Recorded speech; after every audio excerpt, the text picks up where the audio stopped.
शराबी गुण नहीं है कथा ओकरम गुण है वाह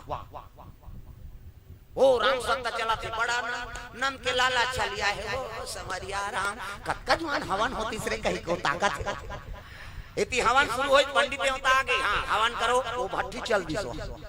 और भट्टी पी का आ गई अपी दू जन संगरी तहन मस्त गोठी आता छो आओ दे तोर भाई ऐसे यार तोलन नी दुह कोन ला दुह कहा तोर बहिनी मोर बहिनी देख वो मंधवा तोर बहिनी मोर बहिनी है तोर दई है मोर दई है तोर बाप है मोर बाप है भाऊ कहा एक के ठन ल सुतर आथे दो कहा हो तोर घर वाली मोर घर वाली कह के नहीं कहा नीति इतना मारपीट होती वो सुसीम झलोक ज्ञान है भाई